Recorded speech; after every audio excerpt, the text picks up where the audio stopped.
So something a lot of us Christians struggle with is our sin and how that relates to our relationship with God. And obviously, the answer you would get a lot of the times to this question would be, it's about your faith. But what does that mean? And how do you use that to help you fight your sin? Because ultimately, the reality is not that when you follow Jesus, all of your problems go away, you don't struggle with sin anymore, you don't deal with trials and challenges in your life anymore. In fact, the opposite happens, right? Jesus did say, in this world you'll have many troubles, but take heart, for I've overcome the world. So how do we really apply that practically in our lives? The first thing we really need to understand is the relationship between faith and works. And I think if you're really trying to get an in-depth understanding of this, the book of James and the book of Galatians, I think those are two very good books to start off with. Book of James and then any of Paul's letters, honestly, I think they really get in depth about the theology behind how your faith saves you, but how that relates to your works. But to put it plainly, you're saved by your faith, not your works, right? But your faith and your works are very much intertwined. So it's your faith alone, through grace alone, that you're saved. You don't get saved by any good thing you do, because you can't. You genuinely can't. And I think something that really put this into perspective for me, that really drove it home for me, was when I was listening to a sermon by Matt Chandler, and he was speaking to his congregation. He was like, okay, let's do a little test, right? The original 10 commandments, how well do you think you do, right? And you kind of got people to put their hands up. Do you think you get an 8 out of 10? Do you think you get a 5 out of 10? Maybe a 2 out of 10 or whatever it is. And then he was like, okay, cool. Then he starts asking questions. You're like, how many of you guys have ever murdered anyone in your life? And then no one puts their hand up, right? And then he asks, how many of you guys have committed adultery or whatever it is? And then maybe a couple of hands go up or whatever it is. But then he starts getting in depth, right? And then he starts like, oh, have you ever been angry with somebody? You've committed murder. Have you ever lusted over somebody? You've committed adultery. Have you ever had anything, who over here would say that they're an idolater? And then people be like, no, I only worship one God. But then be like, who over here has ever had anything that they've put above God, something they've searched for more than they've searched for God? And it's like, you're an idolater, right? And it's like, oh crap, you wouldn't even get 1 out of 10 of the 10 commandments. You get 0. We cannot keep the law in any way, because we're that sinful, and that's why we need God, right? So it's our faith that saves us. But your works are very important, not because they can do anything to save you, but as James says, if your faith is sincere, right, and it's a true faith in the living God, your works will show as a fruit of that, right? So the focus now is on works. And another analogy that really puts this properly into perspective is the whole idea of a marriage. So Matt Chandler would use the example. I know John Bevere also used it as well. He's like, okay, I married my wife 20, 30 years ago. She's not more my wife today than she was 20, 30 years ago. The day I married her, she was my wife. But when she became my wife, she was expected to act a certain way, right? I didn't expect her to go on dates with other guys or be giving out a number to other guys or flirting with other guys, right? And simultaneously, when I got married to her that day, I became a husband. But I'm not expected to go out there and do these things. So me going out and doing the things that a husband doesn't make me more of a husband than I already am. I am a husband, right? But I act in that way because I'm a husband. I don't go out on dates with other women. I don't go giving out my number to other women or flirting with other women because now I'm married, I'm a husband, and a husband doesn't do that. Now, if I do that, that doesn't make me not a husband. Now, they made the joke that if I carried on doing that, I wouldn't be a husband for much longer. But again, doing that doesn't mean you're not a husband anymore, because you're a husband because you got married, right?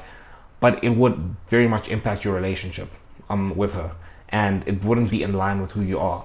And another thing is that even in the Old Testament, because we love to use obviously the New Testament, it's clear about the faith, but we kind of think Old Testament, it was God was like, oh, you need to go follow all these rules in order to have a relationship with me. But the question is the Israelites, when they were leaving slavery, did God give them the law before or after he got them out of slavery? And the answer is after. He gave it to them just before they got into the land of Canaan.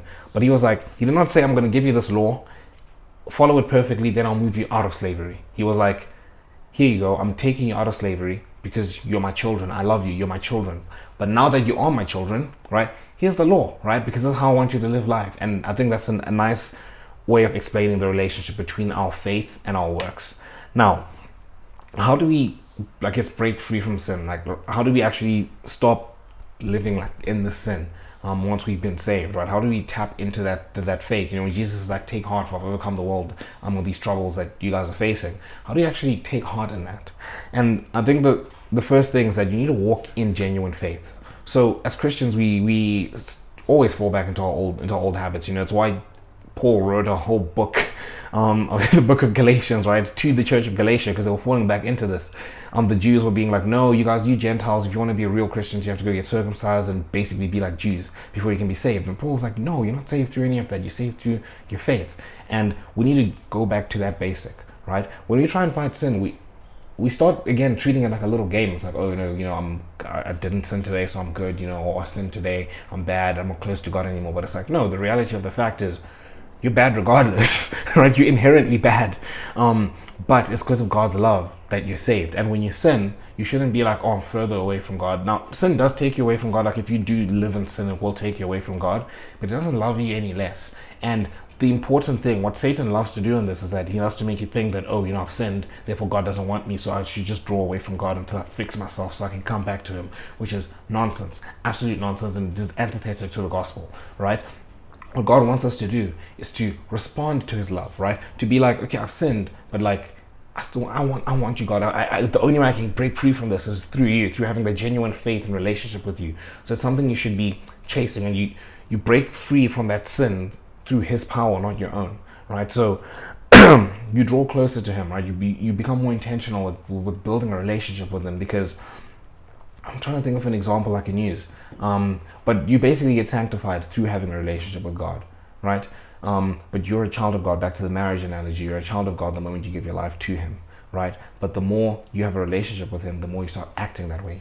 Using the marriage example, the more you have a relationship with your wife, the more you start acting, you carry on acting like a husband, the more it keeps reinforcing that.